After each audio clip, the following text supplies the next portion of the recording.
Para saudara dan saudari yang Tuhan cintai, selamat pagi dan selamat bertemu lagi dalam Renungan Harian edisi hari Senin tanggal 13 Juli 2020. Mengawali hari yang baru ini, kita hendak mendengar dan merenungkan sabda Tuhan. Marilah sebelum kita mendengarkan sabda Tuhan, kita berdoa. Dalam nama Bapa dan Putra dan Roh Kudus. Amin. Allah Bapa yang Maha Baik, Putramu pernah bersabda, seorang hamba takkan melebihi tuannya. Kami mohon ajarilah kami mengangkat salib, yaitu salib cinta kasih dan pengabdian kepada sesama. Bersabdalah ya Tuhan, kami siap untuk mendengarkan. Semoga sabdamu yang akan kami dengar dan renungkan bersama di pagi hari untuk mengawali hari yang baru ini sungguh menjiwai seluruh kehidupan kami di sepanjang hari ini. Terpujilah Engkau Bapa, Putra dan Roh Kudus, kini dan sepanjang segala masa. Amin.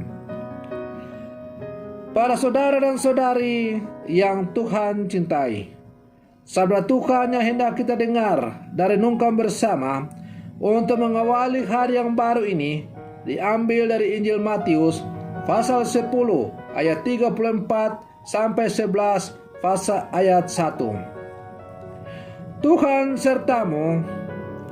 Inilah Injil Tuhan kita Yesus Kristus menurut Santo Matius.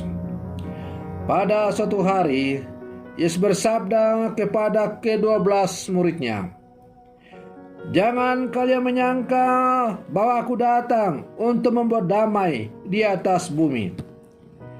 Aku datang bukan untuk membawa damai, melainkan pedang. Sebab aku datang untuk memisahkan orang dari ayahnya, anak perempuan dari ibunya, menantu perempuan dari ibu mertuanya, dan musuh orang ialah seisi rumahnya. Barang siapa mengasihi bapa atau ibunya lebih daripadaku, ia tidak layak bagiku. Dan barang siapa mengasihi putranya atau putrinya lebih daripadaku, ia tidak layak bagiku. Barang siapa tidak memikul salibnya dan mengikuti aku, ia tidak layak bagiku. Barang siapa mempertahankan nyawanya, ia akan kehilangan nyawanya. Dan barang siapa kehilangan nyawanya demi aku, ia akan memperoleh kembali. Barang siapa menyambut kalian, ia menyambut aku. Dan barang siapa menyambut aku, ia menyambut dia yang mengutus aku. Barang siapa menyambut seorang nabi sebagai nabi, ia akan menerima ucapan nabi. Dan barang siapa menyambut seorang yang benar sebagai orang benar, ia akan menerima upah orang benar.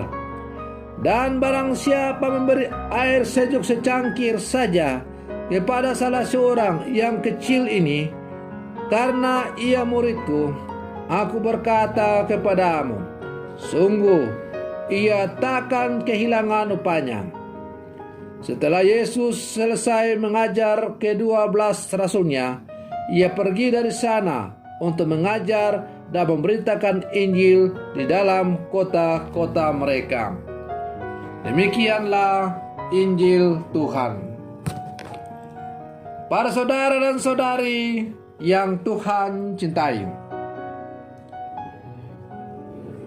berhadapan dengan begitu gencarnya tawaran dunia, cukup banyak orang Katolik yang sukar menegaskan antara kebenaran hidup dan rongrongan dosa.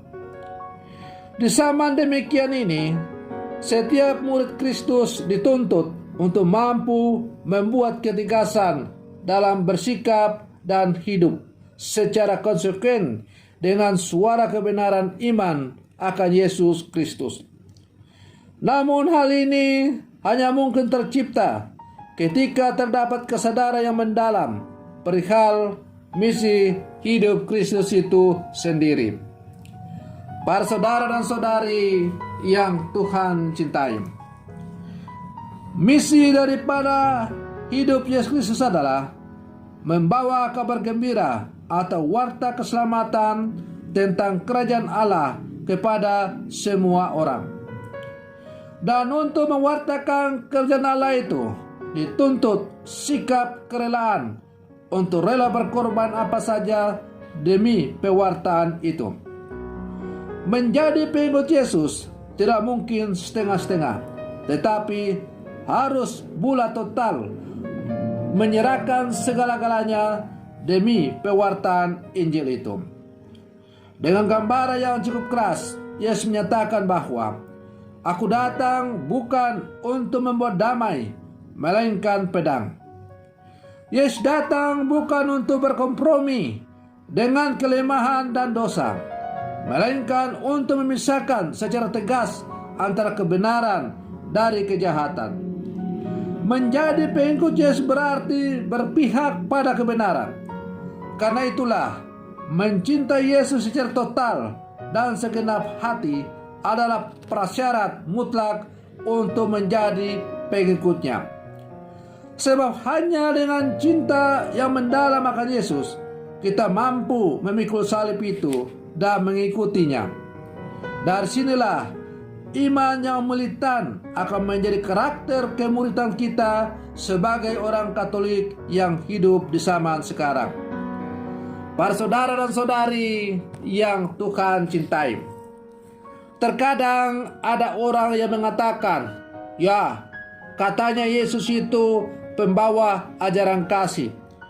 Tetapi mengapa Yesus mengatakan bahwa ia datang ke dunia bukan membawa damai, melainkan pedang? Janganlah kita menafsirkan secara harfiah kata-kata Yesus ini.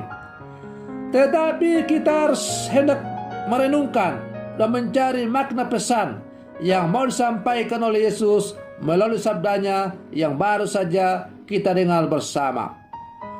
Menjadi pengikut Yesus berarti siap untuk menanggung segala-galanya. Dan menjadi pengikut Yesus atau memilih Yesus sebagai satu-satunya tujuan pegangan dalam seluruh kehidupan kita, maka ada kemungkinan kita akan berseberangan dengan dunia. Maka tepatlah kata-kata Yesus, kamu akan dibenci oleh semua orang, oleh dunia karena namaku. Tetapi barang siapa yang bertahan sampai kepada kesudahannya, maka ia akan diselamatkan. Bayangkanlah kalau ada orang yang menjatuhkan pilihan satu-satunya kepada Yesus sebagai Tuhan dan Juru Selamat. Tidak jarang ia disingkirkan dari dalam keluarga. Bahkan kemudian ia dicoret sebagai anggota keluarga karena dianggap telah murtad, meninggalkan imannya yang lama dan menjadi pengikut Yesus. Maka gara-gara menjadi pengikut Yesus, ada orang yang disingkirkan dari dalam keluarga. Ada yang diasingkan, bahkan ada yang disiksa oleh keluarganya sendiri karena murtad menjadi pengikut Yesus Kristus. Nah, para saudara dan saudari yang Tuhan cintai, memang tidak gampang untuk menjadi pengikut Yesus. Menjadi pengikut Yesus berarti harus siap untuk memikul salib. Karena salib bagi orang Yahudi adalah sebuah hukuman. Salib bagi orang Yunani adalah sebuah kebodohan. Tetapi salib bagi orang Kristen, secara khusus orang Katolik, adalah sumber keselamatan. Di balik salib itu tersingkap rahmat Allah yang luar biasa, yaitu tawaran keselamatan untuk semua orang yang datang dan berseru kepada Yesus. Para saudara dan saudari yang Tuhan cintai, kita adalah murid-murid Yesus yang hidup di zaman sekarang. Sabda Yesus ini sekarang ditujukan kepada kita sebagai murid-murid Yesus yang hidup di zaman sekarang ini? Sanggupkah kita untuk setia kepada Yesus? Sanggupkah kita berkorban apa saja demi Yesus? Sanggupkah kita meninggalkan segala-galanya demi mengikuti Yesus? Sanggupkah kita kehilangan kesempatan untuk memperoleh kehormatan dunia ini demi nama Yesus? Sanggupkah kita berdiri tegak lurus tanpa miring ke kiri dan ke kanan walaupun kita menghadapi tantangan-tantangan yang luar biasa, entah yang datang dari luar maupun yang datang dari dalam diri kita sendiri, keluarga, bahkan mungkin sesama kita yang terdekat? Sebagai pengikut Yesus Kristus, sebagai murid Yesus yang tangguh di zaman sekarang, kita tidak boleh menyerah, tapi kita harus bergembira dan bersuka cita bila mana kita menghadapi tantangan-tantangan di dalam menjalani kehidupan kita sebagai orang beriman Katolik. Nah, para saudara dan saudari yang Tuhan cintai, semoga permenungan saya di pagi hari ini untuk menghantar kita, mengawali kita menjalani kehidupan yang baru di hari yang baru ini, semakin menjiwai seluruh kehidupan kita sepanjang hari ini untuk berani menampilkan kesaksian hidup kita bahwa kita adalah murid-murid Yesus yang tangguh yang hidup di saat ini. Semoga demikian. Selamat pagi. Tuhan Yesus memberkati.